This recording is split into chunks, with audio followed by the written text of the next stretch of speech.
ಪ್ರಿಯರೇ, ದೇವರು ಒಳ್ಳೆಯವರು, ಒಳ್ಳೆಯದನ್ನೇ ಮಾಡುವವರಾಗಿದ್ದಾರೆ.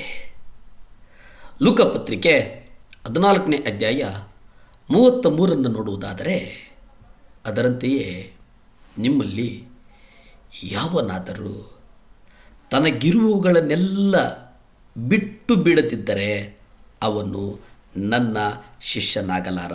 ಇದು ಬಹಳ ಕಾಂಪ್ಲಿಕೇಟೆಡ್. ಸಾಧ್ಯವೇ? ಹಳೆಯ ಸ್ವಭಾವಗಳನ್ನು ಬಿಡುವುದಕ್ಕೆ ಸಾಧ್ಯವೇ?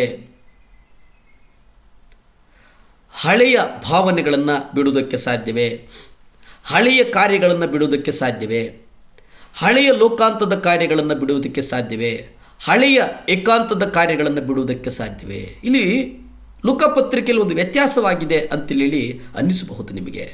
ನಿಮ್ಮಲ್ಲಿ ಯಾವನಾದರೂ ಸರಿ, ಇಲ್ಲಿ ಹೆಚ್ಚು ಕಡಿಮೆ ಏನಿಲ್ಲ, ಯಾರಾದರೂ ಸರಿ ಈ ಲೋಕದಲ್ಲಿ ಕರ್ತನನ್ನು ಅರಿಬೇಕಂತಂದರೆ ನೀವು ಯಾರಾದರೂ ಸರಿ, ಜಗತ್ತಿನ ಕಟ್ಟಕಡೆಯ ಮೂಲೆಯಲ್ಲಿರ್ತಕ್ಕಂಥ ಸುವಾರ್ತೆಯನ್ನು ಕೇಳ್ತಾ ಇರ್ತಕ್ಕಂಥ ಆತನೂ ಸರಿ, ಇಲ್ಲಿ ಮೇಲಾಗಲಿ ಕೀಳಾಗಲಿ ಅಂತಸ್ತು ಇವ್ಯಾವು ಇಲ್ಲಿ ಯಾವುದೂ ಇಲ್ಲ ಇಲ್ಲಿ.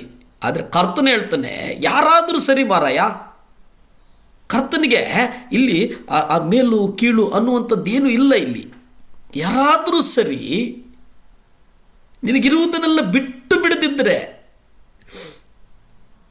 ಅವನು ನನ್ನ ಶಿಷ್ಯನಾಗುವುದಕ್ಕೆ ಸಾಧ್ಯವಿಲ್ಲ. ಶಿಷ್ಯನಾಗೋದಕ್ಕೆ ಸಾಧ್ಯ ಇಲ್ಲ. ಇಲ್ಲಿ ನಾವು ಸೊತ್ತುಗಳನ್ನು, ಸಂಪತ್ತುಗಳನ್ನು, ಅಧಿಕಾರವನ್ನು, ಆಕಾಂಕ್ಷೆಗಳನ್ನು, ಐಶ್ವರ್ಯಗಳನ್ನು ಹೆಚ್ಚಾಗಿ ಪ್ರೀತಿಸ್ತೇವೆ. ಆದರೆ ಇಲ್ಲಿ ಕರ್ತನು ಬಹಳ ಸ್ಪಷ್ಟವಾಗಿ ಹೇಳುವುದೇನಪ್ಪ ಅಂತಂದರೆ, ಸ್ವತ್ತು ಮತ್ತು ಸಂಪತ್ತುಗಳಿಗಿಂತ ಹೆಚ್ಚಾಗಿ ಯೇಸುವನ್ನು ಪ್ರೀತಿಸಬೇಕೆಂಬುದಾಗಿ ಬಹಳ ಸ್ಪಷ್ಟವಾಗಿ ಹೇಳ್ತಾ ಇದ್ದಾರೆ. ಬಹಳ ಸ್ಪಷ್ಟವಾಗಿ. ಅಂದರೆ ಈ ಲೋಕದಲ್ಲಿ ನಾವು ಹಲವು ಲೌಕಿಕ ವಸ್ತುಗಳನ್ನು ಹೊಂದಿರುವುದಕ್ಕೆ ದೇವರು ಅವಕಾಶ ನೀಡ್ತಾರೆ. ದೇವರು ಇದು ಗಮನಿಸಬೇಕು. ನಾವು ಹಲವು ಲೌಕಿಕ ವಿಚಾರಗಳನ್ನು, ಆದರೆ ನಾವು ಅವುಗಳ ಹಿಡಿತಕ್ಕೆ ಸಿಕ್ಕಿ ಬೀಳಬಾರದು. ಅವೆಲ್ಲವೂ ದೇವರಿಗೆ ಸೇರಿದ ಸ್ವತ್ತು ಎಂದು ತಿಳಿದುಕೊಂಡು ಅವನ್ನು ತೆರೆದ ಅಂಗೈಯಲ್ಲಿ ಇರಿಸಬೇಕು. ತೆರೆದ ಅಂಗೈಯಲ್ಲಿ ಇರಿಸುವಂಥದ್ದು. ನೀವು ಕರ್ತನು ಪರ್ವತದಲ್ಲಿ ಪ್ರಸಂಗ ಮಾಡ್ತಾನೆ.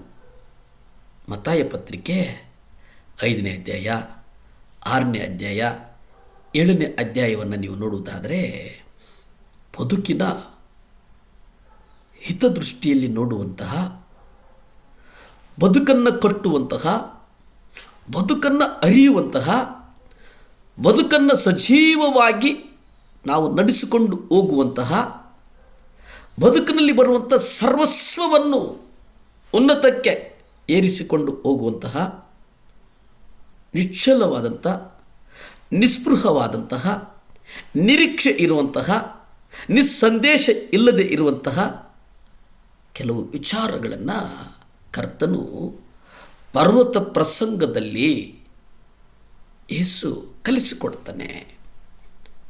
ಆ ಪರ್ವತ ಪ್ರಸಂಗದಲ್ಲಿ ಕಲಿಸುವಂಥ ಪ್ರತಿಯೊಂದೊಂದು ಮಾತನ್ನು ನಾವು ಸ್ಪಷ್ಟವಾಗಿ, ವಿವರವಾಗಿ ನಾವು ಅಧ್ಯಯನ ಮಾಡುವುದು ಬಹಳ ಮುಖ್ಯ. ಆ ಪರ್ವತ ಪ್ರಸಂಗ ಅನೇಕರ ಹೃದಯಗಳನ್ನು ಚಲಿಸ್ತದೆ. ಅನೇಕ ಹೃದಯಗಳಲ್ಲಿ ಕಣ್ಣೀರನ್ನು ಉಂಟು ಮಾಡ್ತದೆ.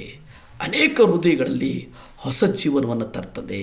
ಅನೇಕ ಹೃದಯಗಳಲ್ಲಿ ಒಂದು ಮಾರು ಮನಸ್ಸನ್ನು, ಹೊಸ ಹೃದಯವನ್ನು, ಹೊಸ ಮನಸ್ಸನ್ನು, ಹೊಸ ಜೀವನವನ್ನು, ಹೊಸ ಬದುಕನ್ನು ಕಟ್ಟಿಕೊಡ್ತದೆ. ಯಾಕಂದರೆ ಆ ಪರ್ವತ ಪ್ರಸಂಗ ಒಂದು ಬದುಕಿನ ಮಾರ್ಗ ಆಗಿತ್ತು. ಆ ಪರ್ವತ ಪ್ರಸಂಗ ಒಂದು ಬದುಕಿನ ದಾರಿದೀಪ ಆಗಿತ್ತು. ಪ್ರಾರ್ಥಿಸಿಕೊಳ್ಳೋಣ. ಭೂಮಿ ಆಕಾಶಗಳನ್ನು ಉಂಟು ಮಾಡಿದಂಥ ಸರ್ವಶಕ್ತನಾದಂಥ ದೇವರ ಸ್ತೋತ್ರಪ್ಪ.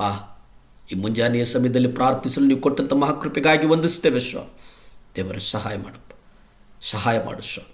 ದೇವರೇ, ಒಬ್ಬ ಯೌವನಸ್ಥನು ಸ್ವಾಮಿ ಅಪ್ಪ ಹಾಸಿಗೆಯ ಮೇಲೆ ಮಲಗಿ ಅಲ್ಲಿಂದ ಒಂದು ಮೇಲನ್ನು ಕಳಿಸ್ತೇನೆ ಸ್ವಾಮಿ. ನನ್ನ ವ್ಯಾಧಿ ಗುಣವಾಗದಿಲ್ಲವೋ ನನಗಾಗಿ ಪ್ರಾರ್ಥಿಸಿ ಎಂಬುದಾಗಿ ಸ್ವಾಮಿ. ಯಾರ್ಯಾರು ಹಾಸಿಗೆ ಮೇಲಿದ್ದಾರಪ್ಪ ಅವ್ರಿಗಾಗಿ ಮನಭಾರದಿಂದ ಬೇಡ್ತೇನೆ ಸ್ವಾಮಿ.